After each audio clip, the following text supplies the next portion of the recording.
Magical Audio Tour update for June 30th, 2017. Before I get into the audio tour, I have a few other things to talk about this week. And I haven't added much new content in the past 2 weeks, and I'll explain why. First of all, I think I'm going to change from doing a video every week on YouTube to doing one video every 2 weeks. And the reason for this, there's a couple of reasons for this. First of all, I've noticed that my videos that do not involve updating my Magical Audio Tour are not nearly as popular as the Audio Tour update videos. I get about half as many people watching them.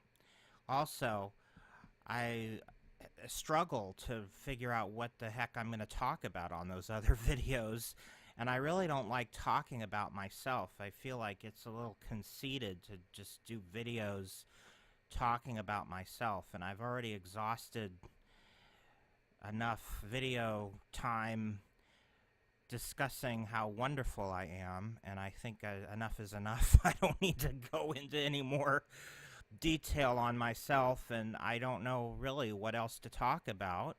So rather than try to create something that I really struggle with, I'd rather concentrate on just doing a really good video every 2 weeks instead, and I hope that's okay with everybody. So starting this week, I will have a video every other Friday, and it will mostly involve a discussion of my Disneyland Magical Audio Tour and my website in general. I do have a weekly podcast called the Jiminy Crickets Podcast, and I talk a lot on that show too. So between the videos and my podcast and all my social media, talking with people, I mean, what else is there for me to say? So every other week it'll be from now on, and I hope that's okay with everybody. And if every once in a while I come up with some sort of interesting topic I want to talk about that's not being covered on my show, then I might produce, another video here and there that doesn't involve my Magical Audio Tour, but it won't be consistent. It'll be a random thing whenever the notion strikes me. So anyway, I'm sure you all realize we're going into the 4th of July weekend, and actually, if you think about it, the year 2017 is half over as of midnight tonight. Can you believe that? Time does fly. But anyway, on my website, I'm going to have a special Song of the Day block from July 1st through July 10th of all patriotic Disney songs. This is the artwork that I'll be posting on Twitter and on Facebook every day to announce the Song of the Day. So, Donald Duck Month is ending as of today. I hope everybody enjoyed my month-long tribute to Donald. And after the 10th of July, I decided to do a special 10-day block of songs to celebrate Disneyland's 67th anniversary. So I'm going to have 10 songs from July 11th through 20th that talk about Disneyland. Now, they're not going to be songs from attractions or area music. They're going to be songs that specifically are a tribute to Disneyland within the song, songs about Disneyland itself. So you'll have to stay tuned and find out what that means exactly, but you'll figure it out as of July 11th. And for those who don't know, July 17th will be Disneyland's 62nd anniversary. So moving on, before I get into what's going on with the Magical Audio Tour, because I don't have that many new additions to discuss this week, I thought I would take the opportunity to talk about all the different chapters in my website and just briefly explain to you what each one is, so you know what you're getting into when you click on each of these chapters. There's 25 chapters here. You'll find this on my homepage, and you'll find this at the bottom of every page of each of these chapters. I call it the hub on each chapter. So, I'll just tell you what each of these are in a sentence or two, one by one, quickly. The Disneyland main gate is everything that involves Disneyland, the ticket booth area, the area outside the berm in front of the railroad station, the locker area, the former parking lot area, the monorails that travel to and fro. Also, it involves all the audio that promoted Disneyland throughout the years. Songs, again, like I'm going to do for my 62nd anniversary tribute, a bunch of songs that pay tribute to Disneyland itself. So it's kind of an introductory chapter. It kind of encompasses all of Disneyland as a whole, as well as the main gate area outside the park. And a few other extra special things as well. Town Square involves everything when you first enter the park, all the area music and attractions that are from the Emporium and the Disneyland Showcase to the Disneyland Railroad. So just everything in that general square area known as Town Square, including attractions that were never built, such as Liberty Street and International Street, which were going to be entered from Town Square. Main Street USA is everything from the beginning of Main Street proper, which is from the Emporium all the way down to Coca-Cola Corner. That two-block area is what you'll hear audio from in the Main Street USA chapter. And then the Central Plaza chapter is everything from the Coke Corner up to the castle and all around that area where you enter all the different lands. So as you can see, there's actually 3 chapters that cover Main Street USA. I have it broken up into 3 segments. Disneyland on Parade is every parade that has been performed at Disneyland from the 50s to the present. It's the audio from all the parades. Adventureland, pretty self-explanatory. That is all of the Adventureland area. New Orleans Square, pretty self-explanatory. Pirates, Haunted Mansion, and all the New Orleans Square shops and restaurants, as well as a lot of Dixieland jazz musicians who perform in New Orleans Square. Frontierland is everything in Frontierland except for the rivers of America. So everything on dry land in Frontierland, from the Golden Horseshoe all the way back to what used to be Big Thunder Ranch, the Big Thunder Trail, and just everything in that area. Rivers of America covers not only all of the water vessels in Tom Sawyer's Island on Rivers of America, but it also, I kind of include all of the former areas that used to border the Rivers of America that are no longer exist, such as the Native American village that used to be, not the village that you see with, robotic figures today, but the original village with real Native Americans who put on a live performance that used to be where Critter Country is today. Also, I include Magnolia Park, which is the original New Orleans area. That's all included in Rivers of America. Bear and Critter Country is everything from what used to be Bear Country and what today is in Critter Country, including all the Country Bear Jamboree and Splash Mountain and many adventures of Winnie the Pooh. Now, I have Fantasyland broken up into 2 segments, and you'll probably notice that both of these chapters are a little sparse. There's not that much content on these, and that's temporary. Eventually, I'm going to be adding a ton of content to both of these chapters, and that's why I split them up. Because if I didn't, I'd have like 200 things on one chapter. And so I decided to split it up by everything in the original Fantasyland is from the Disneyland opening day up until they refurbished Fantasyland in 1983. And New Fantasyland is everything from 1983 to the present. Mickey's Toontown, self-explanatory. Live shows and special events. This chapter is all of the live stage shows and special promotional events that have been held in Disneyland, such as back in the 80s they did the Blast to the Past event. In the 90s they did the Disney Afternoon Avenue event. So all of those special promotional limited time events that involved parades and audio and special performances are all included in that chapter as well. Tomorrowland is divided into 4 sections, and again, little sparse on each of these chapters, but that's only temporary, and they really need to be split up this way because there's a lot of content that's eventually going to be added to these 4 chapters.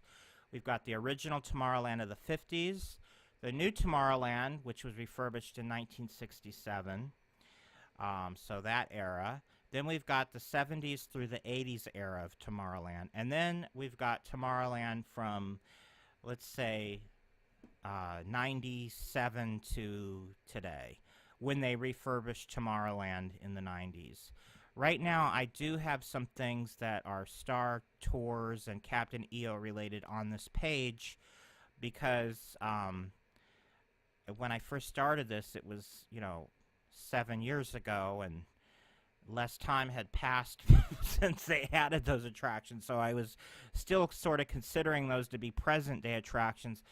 So, and they also hadn't added the new version of Star Tours. So what I'm planning on doing is eventually moving the original version of Star Tours back to the 70s and 80s chapter, and then putting the present-day version of Star Tours on the Tomorrowland Today, Tomorrow, and Beyond chapter, which is the, contemporary Tomorrowland. Also, eventually, when they do add Star Wars Land to Disneyland, I will likely be adding a brand new chapter to cover that when that happens in a couple years. So stay tuned for that. The Disneyland Hotel is everything involving the history and area music and different live shows and live performers and special events that have taken place at the Disneyland Hotel. This is the only thing outside of Disneyland, the park, really, that I have included in my collection, and I really feel that the Disneyland Hotel is part of the history and legacy of the original Disneyland park, and it really deserves to be included because it's just really part of what makes Disneyland special. And for a time, it was even considered to be an annex to Disneyland. When Disney bought the Disneyland Hotel in the late 80s, they were promoting it as kind of a new land, and they had attractions, and the monorail brought you back and forth, and it was, so in a way, it's kind of a land in itself, to another themed area.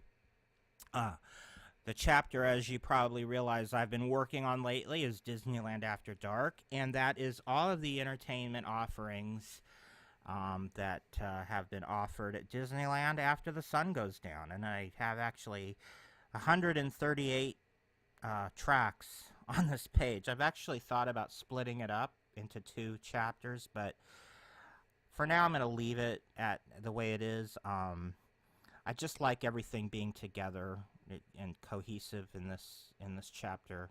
Holiday time in Disneyland covers not only Christmas time, but every holiday. I have tracks for Halloween, 4th of July, Easter, St. Patrick's Day, Valentine's Day, Thanksgiving even, and New Year's Eve, of course. So everything that involves holiday celebrations in Disneyland is on that chapter. Now, Disneyland Records might be a little confusing. This is, when I say Disneyland Records, I'm not talking about just the general label of Disneyland Records that released all sorts of soundtracks from the motion pictures and all sorts of different children's albums. I'm specifically talking about albums that relate to Disneyland, the park itself. So, kind of a history of all of the different record albums that were themed to Disneyland, the park. So, soundtrack albums that were released on vinyl, like the Enchanted Tiki Room, the Country Bear Jamboree. Also, people that were regular performers in Disneyland, like the Firehouse 5+2, who recorded a live album in Disneyland. You know, people who, performing artists and groups that performed live albums in the park are included. music that was heavily used for aerial loops that were originally came from vinyl albums are included, and just general storyteller albums about Disneyland, like the Walt Disney Takes You to Disneyland album and that sort of thing. And the Disneyland Band album and everything that is related to the park of Disneyland, hence Disneyland Records, not to be confused with the general label of Disneyland Records. Disneyland and TV Land is actually divided into two chapters.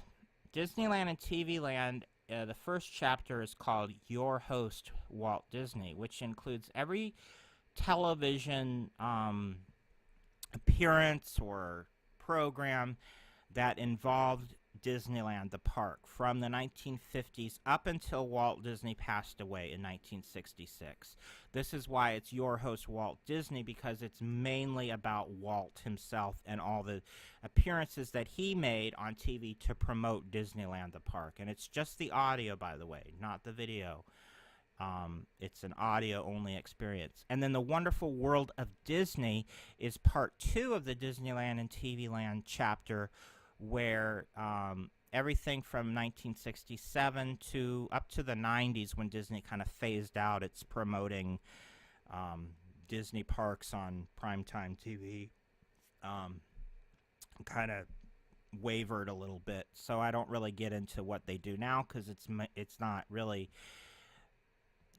really, I mean, like, they do a lot of stuff for the Travel Channel, but it's not really that interesting as an audio experience. It's, the music they use is not anything unique. It's commercial music that, it's not unique to Disney. It's not special like the older stuff they used to do, where they put a lot more production into it. So I don't include all that stuff. It would be too redundant and not, a really interesting audio experience. So everything up until about 95-ish, with maybe a couple exceptions, is The Wonderful World of Disney, which is part 2 of Disneyland and TV Land. The final chapter is Magical Milestones, which is all of the different anniversary and birthday observances that have been celebrated in Disneyland over the years, and all of the different parades and special live shows and promotional things that happen, not only with Disneyland, the park, but like with Mickey Mouse's 50th birthday, which was heavily celebrated in the parks, as well as Donald Duck's 50th birthday. Just everything that has to do with birthdays, anniversaries, that sort of thing. So those are the 25 chapters of Disneyland the Magical Audio Tour. So let's move on to what I've been working on since the last time I updated you. I kind of work in 2 steps. The first step is always I set everything up.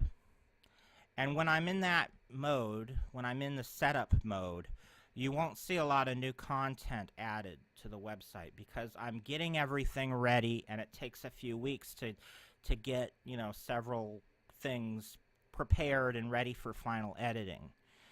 And as you can see from this folder that I'm showing you right now, I have 34 things in the folder that are ready now for final editing. In fact, this is everything left for my Disneyland After Dark chapter that has not yet been added. Everything has now been set up and is now ready for final editing. And this, I just finished all of the setup work a few days ago, and now I finally started to go back and add new content, and so far I've added 4 brand new tracks. So originally this folder had 38 items in it, but now it has 34, because I've already finished the final editing of 4 of the items in this chapter, in this folder. So over the next couple of weeks, or maybe month or so, it might take me about a month to do all of this, I will be adding all of these tracks, and this is, I can see the light at the end of the tunnel now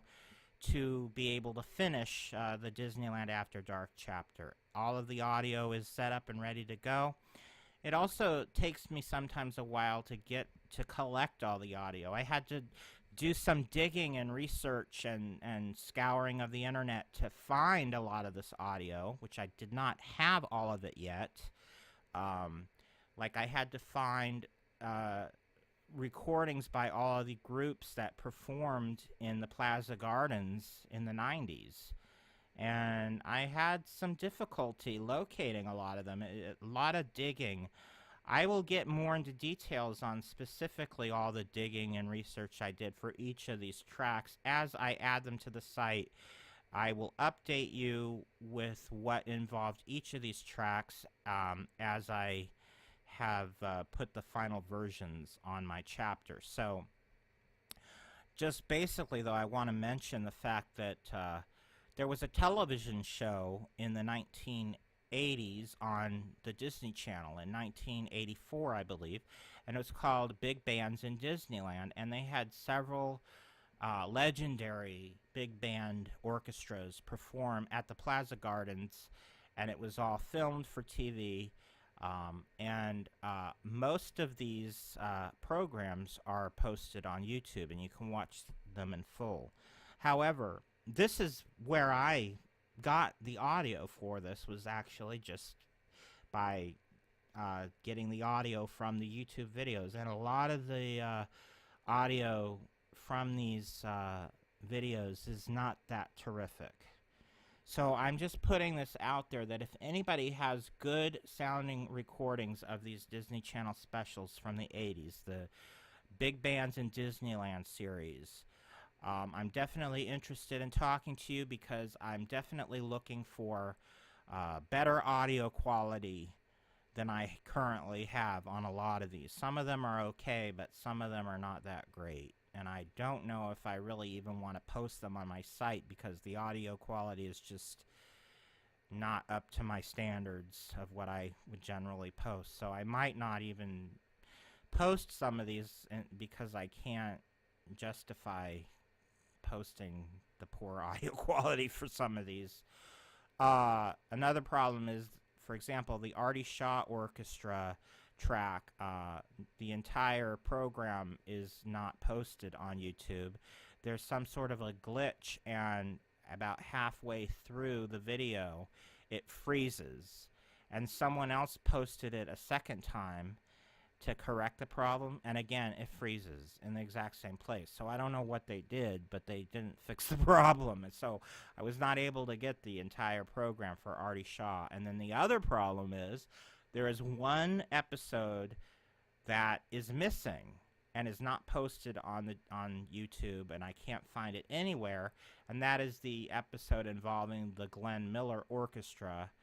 As you can see, I have it in my folder, so what this actually is a placeholder. It's not the actual performance from Disneyland. It is the actual Glenn Miller Orchestra, but it is not the episode from Big Bands in Disneyland. I found another television special from actually the same year as Big Bands in Disneyland, 1984, and I'm using that instead. But I would much prefer to be able to use the authentic recording from Big Bands in Disneyland. So if anybody has that program, please let me know, because I will definitely replace what I have already planned for that chapter with the authentic audio. Now let me get on to what I've added, and I've only added 4 new tracks since the last time we talked about this, and they're all, of course, on my chapter 20, Big Bands in Disneyland. See, I got that in my head now. My chapter 20, Disneyland After Dark. I've added 4 tracks to my section that encompasses the swing bands in Disneyland, not to be confused with my big bands in Disneyland section. This is my big bands in Disneyland section with all of those, performers that appeared on the Disney Channel series. And then there's one extra one that performed in Disneyland, Maynard Ferguson. He wasn't part of the Big Band in Disneyland series, but he did perform live in the park around the same time as this was going on, so I included him as well. But the next section is similar to big bands in Disneyland, but it's called swing bands in Disneyland. And the difference here is these are not so much legendary performers from the 40s, when big bands were the the most popular and where all the legendary performers were performing.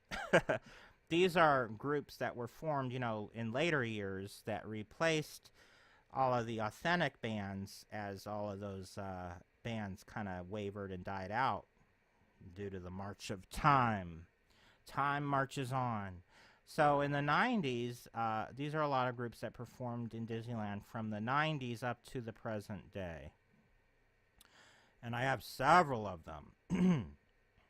And so far I've added 4 of them. The first 4, which are Stanford Freeze and the Disneyland Big Band, the Swing Kings, Doc Anello and the Swing Machine, and Jump, Jive, and Swing, Swingtown. The name of the group is actually just Swingtown, but the event, they always called it the Jump, Jive, and Swing event. Now, let me talk about these 4 tracks briefly and what's going on with them. Stanford Freeze was actually, this band was actually formed in-house. This was a Disneyland band. It was not an outside group, and Stanford Freeze was a conductor with the regular Disneyland marching band, and he kind of moonlighted with this other group called the Disneyland Big Band, and they often performed at Plaza Gardens in the early 90s. And I don't have any authentic audio as far as I know from this group, and I say that because I may have included authentic audio from this group and not realize it, because I do have a recording from Disneyland Paris of their big band in Disneyland Paris, which they actually still have a big band in Paris. And I'm not sure, but it may be the same band as the Disneyland Big Band. And then I also included some other... This track is all Disney songs performed in a big band style. So that's how I kind of made that connection, that it's the Disneyland Big Band because they're playing Disney songs. And I had a little difficulty finding a lot of Disney instrumental songs performed in a big band style, believe it or not. There's not a lot out there, which is odd. But I did find quite a bit, 35 minutes worth, and I included some of the Disneyland Paris stuff that I just mentioned and other things, and kind of combined everything into one. And it is a very fun track, and it's how I'm representing this group. It's probably likely not authentic audio, but it's probably the type of music that they would have performed in the park. Now, the Swing Kings is the authentic group. And originally, I scoured the internet and I couldn't find anything by this group. And I had actually a placeholder that I had already set up, and I actually started doing the final editing of it. And while I was doing that, I was looking for something else, and I came across the authentic group. So I scrapped what I had already started, and I completely redid the track. So now this is the authentic group, the Swing Kings. So also Doc Anello and the Swing Machine is the authentic group. And the only other group in this section, which I'm still working on, that is not authentic is the one that I'm about to talk about. All these other groups are the authentic group, without exception. So I was able to find the real deal for all this music, except for Swingtown. And the interesting thing about Swingtown is that they are still performing at Disney. Mostly they do performances in downtown Disney now that the Carnation Plaza Gardens is no longer the Carnation Plaza Gardens, but it's the Fantasy Fair Village. They still do occasional swing dancing in that arena, but not as often as they once did. But the interesting thing about Swingtown is they were probably one of the most featured bands at the Carnation Gardens in the 90s and 2000s. And they were actually the band that performed the final performance at the Carnation Gardens before it closed to become the Fantasy Fair Village. And so they're very historically significant to Carnation Gardens, and there's no way that I could not include them, even though I couldn't find any audio by them. They have a website. They have like a short video that has what sounds like studio recorded audio that they produced, but it's only little clips all put together, and it's nothing that I could use. There's no complete songs. So I even went so far as to contact them, and I asked them, do you have any recordings that I can use? I have to include you in this chapter because you're like one of the most significant bands that ever performed at Disneyland, big bands. So because I couldn't find any authentic audio, I did have to resort to doing a placeholder, but I think I really did find music that definitely represents what Swingtown, what their sound is. They have a male vocalist and a female vocalist, and they do a lot of they have a lot of electric guitar that's kind of interwoven into their big band sound.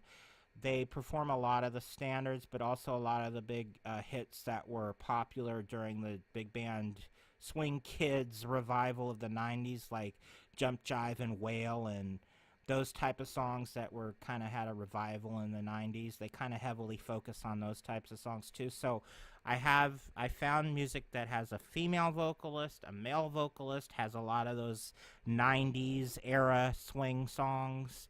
And I think it is a good representation of that group for now. But hopefully at some point maybe they'll get back to me and be able to share some of their recordings so that I can post them on my website. Who knows?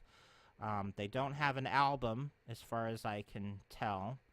A lot of these groups, you know, they produce albums, and that makes it easy to include them.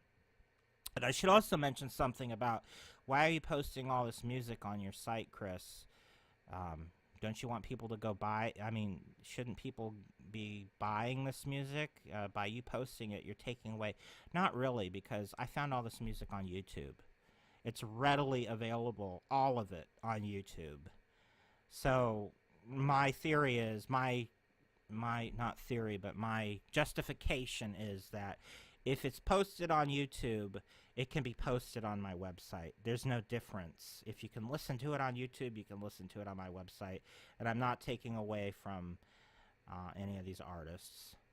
And the few exceptions, like I did contact some of these bands, and I asked them if I could put their music on my site, and they said yes. So I'm not just putting stuff on my site without, to prevent them from being supported. And please do, if you do enjoy this music, please do support these groups and purchase their albums. I definitely believe in promoting this style of music. It's music that I'm passionate about. I was actually, just as an aside, before I wrap things up for today, I actually was very much involved in the late 90s swing dancing at Disneyland because I was living in Southern California, and I would go to the big band event at Carnation Gardens pretty much every Saturday in the late 90s when I was living in Hollywood, about a half hour from Disneyland. And I would bring my dancing shoes, my two-tone wingtips, and I would dress up for it. And I never had a partner that I brought with me, but I never had a problem finding a girl that was interested in dancing because she didn't have a partner. And if I didn't find a girl that was looking to dance, I just danced by myself, and I didn't have any problem with that. And a lot of people, and I'm a pretty good dancer, and a lot of people were kind of impressed with what I had to show on the dance floor. So, yeah, I was really involved with all of that, and it was really fun for me. I was in my 20s, and, A lot of the 90s, for those who are a little younger, the late 90s, swing dancing became a big thing again, and kind of kicked off by the 94 Disney film Swing Kids. And it became a really in thing, especially in Southern California. And a lot of the local high school kids and young, college kids would come out to Disneyland. So I wasn't the only youngin' in the dance arena. It was a lot of young kids. There are a few of the older crowd too that had been dancing at Disneyland since the 50s and 60s, but it was a mix of the old crowd and the young crowd at that point. So it was a lot of fun, and I miss those times. I miss being able to go to Disneyland on a Saturday night and putting on my dancing shoes. Anyway, that wraps up this episode of the Disneyland Magical Audio Tour update. Oh, one other thing before I go. I meant to mention, and I did mention a little bit earlier, about my holiday time chapter. If you're listening to this before the 4th of July, don't forget to check out my holiday chapter and scroll down to track number, let's see, 91, and I have a bunch of songs related to the 4th of July. So you can go listen to all of these tracks to get you in the mood for the 4th of July. I've got several here, a couple hours worth of music to enjoy, so be sure to check that out if you haven't already. So anyway, that concludes this episode of the Disneyland Magical Audio Tour update, and I will see you in 2 weeks, and be sure to follow me on Twitter at DisneyChris73, on Facebook under the name Chris Linden, Lyndon, as in Lyndon Johnson. And have a happy and safe 4th of July, and I will talk to you in a couple of weeks. Bye-bye.